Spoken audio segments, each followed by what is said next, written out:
Could I have your name, please? Oh, my name is Pither. What? P-I-T-H-E-R. As in brotherhood, except with a P-I instead of the B-R-O, and no... I think in the back of our mind was the feeling that we would like to develop something longer, maybe an hour's story, maybe a movie story of 90 minutes, something like that. When other pythons started shedding their skins and going separate ways, Michael and Terry stayed together, developing their first full-length television drama, a black comedy called Secrets. Though keen to encourage the duo's writing, Jimmy Gilbert, now head of comedy, wanted to create a solo vehicle for Michael Palin, who he saw as a rising star of light entertainment. On a break from the two Ronnies, Terry Hughes suggested a Michael Palin special. You know, my show, I'd come on, perhaps write a bit of material, introduce different people. And I wasn't particularly, I wasn't particularly keen on doing just a variety show. He was nervous that I saw him in some sort of variety musical host concept, which I certainly didn't. I never envisaged him in that. I also knew it would be very difficult to do a sketch show because he had done the sketch show to beat all sketch shows. So it was difficult coming up with a format, and I didn't know what that was going to be. The Beeb may have only wanted Palin, but in 1976 Hughes was presented with a script co-written with Michael's partner Terry. It was a spoof of traditional British boarding school sagas like Tom Brown's School Days and was commissioned as a one-off half-hour film. But what involvement would Jones have in what was intended to be the Michael Palin show? It was the BBC approaching Michael to do his own show. You know, they recognise that he's a star and would be really good at it. But Michael's such a nice chap, he had to bring his old partner along, so I had to be involved. I probably didn't feel confident enough to write on my own. Also, Terry and I were very close. We were very good friends outside of Python as well. You know, we'd done a lot of writing together, and I felt this was something that I'd like to do with my mate Terry. Yes, please.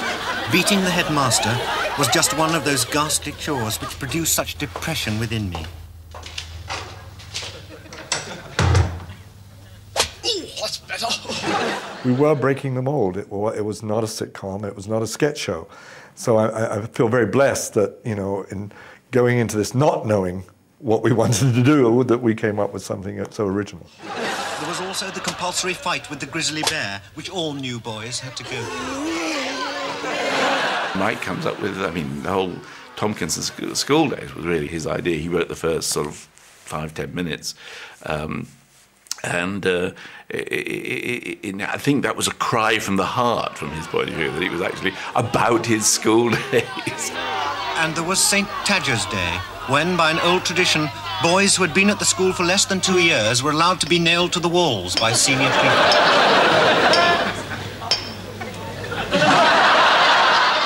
One of my favourite characters was the school bully. School bully?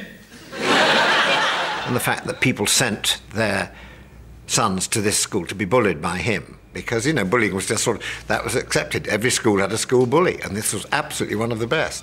In return for not hitting any of the masters, the head had allowed Grayson certain privileges, such as having unmarried Filipino women in his room, smoking opium, and having a sauna instead of prayers. Of course, I was just doing what I always did, which was being very involved in the filmmaking itself. And I think Terry Hughes found that very hard and resented my my intrusion into his area. Every day I was conscious, yes, there is a beautiful shot over here, but if I take that, I won't get that, and we won't meet our budget, we won't meet our time. So there was never any conflict but Terry was, oh, can we get this, can we get that, there's a great shot. Hop up, Claybridge! It was when we were doing the hopping scene, and I was saying, look, there's a great shot here, Terry, look, you can see down there, and it looked great, and I could feel Terry's sort of reluctance, sort of reaching sort of a rebellion point at that point. You know, I think he just, he'd had enough, and I thought, well, this isn't going to work like this. Jones would just have to keep a stiff upper lip and avoid confrontation until the BBC decided to make this one-off special into a series. Mummy! Tompkinson! Oh, good Lord, Mr. Bradman. What a service. The Tompkinsons went out to rapturous reviews, and I think that alerted the BBC to the fact that we were doing something different and worth pursuing. And that's when Ripping Yarns, as it became known, was commissioned. With a series approved, Palin was ready and willing to move on from Python. About moving on from his writing and performing partnership with Terry Jones, he was less sure. Well played! Oh, played, Tompkinson? Tompkinson! There was a lot of pressure from the BBC, really, to say they would still like it to be your show. And it was sort of, you know, it was as if I was trying to get Terry along there. And Terry, understandably, got quite resentful at this. Look, you know, I'm a Python, I've done all this work. Don't mess about. Do you want me as an actor or not? And it was really Michael's choice whether he wanted to pull me in more or not. And so I think the moment I realised that he'd actually like to do his own show was the moment, I think, when But he was just too nice to be able to say that to me. So. Tompkinson! I was 17 miles from Greybridge before I was caught by the school leopard. And what I was worried about, it might seem a bit rump of Python, that there's two Pythons in the middle and a lot of other people who aren't Pythons doing their stuff. And so it seemed easier in the end to appease everybody that Terry stayed on board as a writer and not as an actor. It was a difficult decision, but it seemed sort of that made everybody happy, apart from Terry. After Tompkinson's success, Palin and Jones were keen to carry on debunking what it was that defined a certain kind of Britishness. Seeing the comic potential of a po-faced Ripping Tales annual, another idea that came from Terry Jones's brother, they set about lampooning the golden age of empire, which had been the stirring background music to their upbringing and education.